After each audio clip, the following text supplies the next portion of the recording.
Halo,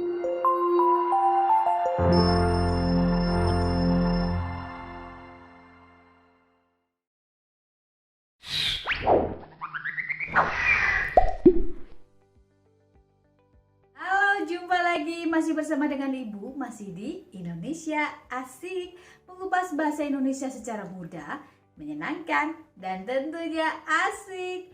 Baiklah, Ibu akan menjelaskan mengenai unsur kebahasan artikel yang tentunya berbeda dengan video sebelumnya ya. Karena di sini Ibu akan membahas secara lebih detail dengan memberikan contoh kalimat ataupun paragraf.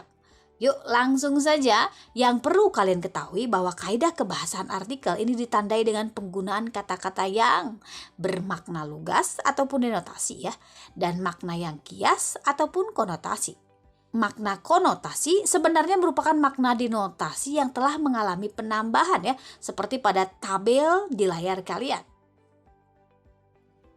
Berikutnya kaidah kebahasan pada artikel selanjutnya adalah penggunaan istilah.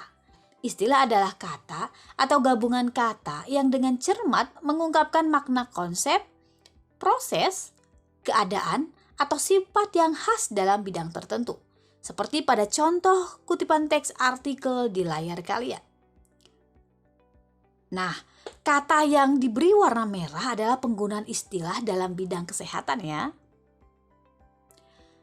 Kaidah kebahasan artikel selanjutnya adalah penggunaan kata kerja mental atau kata kerja abstrak. Kata kerja mental adalah sejenis kata kerja yang digunakan untuk menjabarkan reaksi, respon, atau sikap seseorang terhadap suatu tindakan atau aktivitas. Seperti yang terdapat pada teks artikel di layar kalian. Nah, kata yang diberi warna merah adalah penggunaan kata kerja mental. Berikutnya kita masuk pada kaidah kebahasaan penggunaan kata rujukan. Kata rujukan merupakan kata yang digunakan untuk merujuk bagian teks sebelumnya maupun sesudahnya dalam suatu kalimat ya.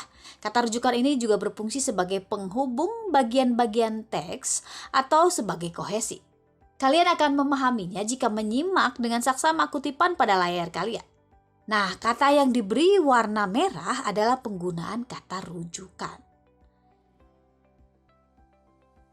Oke, lanjut pada penjelasan berikutnya ya. Teks artikel ini biasanya mengungkapkan referensi dari sumber-sumber tertentu yang mungkin dikutip oleh si penulis ya untuk menguatkan pendapat dari si penulis itu sendiri. Oleh karena itu, kata-kata yang bermakna merujuk ini banyak digunakan di dalam teks artikel. Yuk lanjut pada penggunaan kata keterangan atau adverbia frekuentatif. Adverbia frekuentatif adalah kata keterangan yang lebih mengarah kepada makna kekerapan. Kalimat yang menjelaskan kekerapan dan tindakan yang berulang. Nah, penggunaan kata ini diperlukan untuk meyakinkan pembaca ya, seperti selalu, biasanya, sebagian besar, sering, kadang-kadang, dan jarang. Seperti pada contoh kutipan teks artikel di layar kalian. Nah, kata yang diberi warna merah adalah penggunaan adverbia frekuentatif. Oke, yuk lanjut pada penggunaan konjungsi untuk menata argumentasi ya. Misalnya ada kata pertama, kedua, berikutnya, dan selanjutnya. Dan lain sebagainya ya. Oke, seperti yang ada pada contoh kutipan teks artikel pada layar kalian. Nah, kata yang diberi warna merah adalah penggunaan konjungsi menata argumentasi. Kita lanjut pada penggunaan konjungsi untuk memperkuat argumentasi.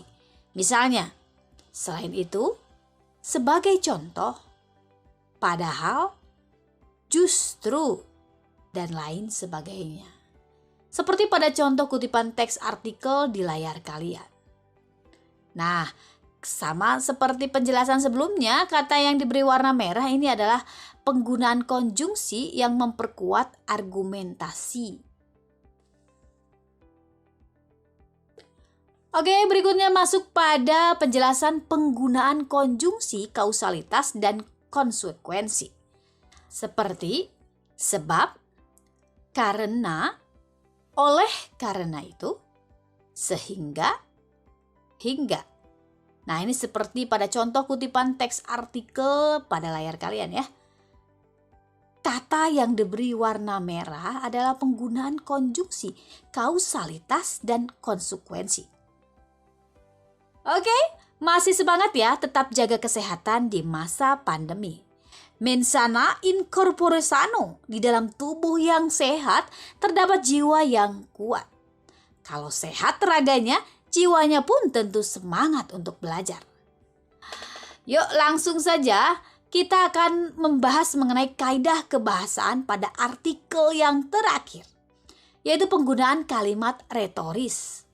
Kalimat retoris adalah pertanyaan yang diajukan oleh seseorang tanpa mengharapkan jawaban dari pertanyaan tersebut. Nah, biasanya kalimat retoris ini digunakan oleh pengarang untuk memperindah gubahannya. Berikut adalah fungsi dari kalimat retoris ya.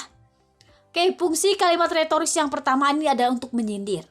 Jadi sindirannya merupakan ejekan yang halus. Saat mengungkapkan satu ejekan, ini versi sindiran seseorang, ini bisa melakukannya dengan cara yang sopan dan tidak menyakiti. Lalu fungsi yang kedua adalah sebagai nasihat. Karena retoris ini bisa digunakan untuk memberikan nasihat kepada orang lain ya. Dengan menggunakan kalimat retoris ini, maka cara memberikan nasihatnya akan lebih halus dan tidak menyinggung orang yang diberikan nasihat. Oke, berikutnya fungsi yang ketiga adalah sebagai alat introspeksi diri. Selain bisa dimanfaatkan sebagai instrumen nasihat dan sindiran bagi orang lain, kalimat retoris juga bisa dipakai untuk refleksi atau introspeksi diri ya. Sebab dengan memanfaatkan kalimat yang memiliki sifat tanya ini, pengungkap kalimat retoris ini bisa belajar dari jawaban yang diungkapkan oleh si pemberi jawaban. Oke, Ibu akan berikan contoh kalimat retoris ya. Simak baik-baik pada layar kalian.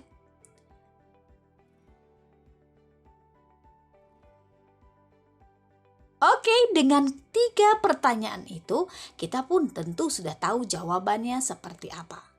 Oke, demikian penjelasan Ibu mengenai kaidah kebahasaan pada teks artikel ya, khususnya pada artikel opini. Demikian penjelasan Ibu mengenai materi kita hari ini. Ibu harap kalian menyimak dengan baik untuk menambah pengetahuan kalian mengenai bahasa Indonesia. Sampai bertemu kembali di video berikutnya, tetap di Indonesia Asik. Bye.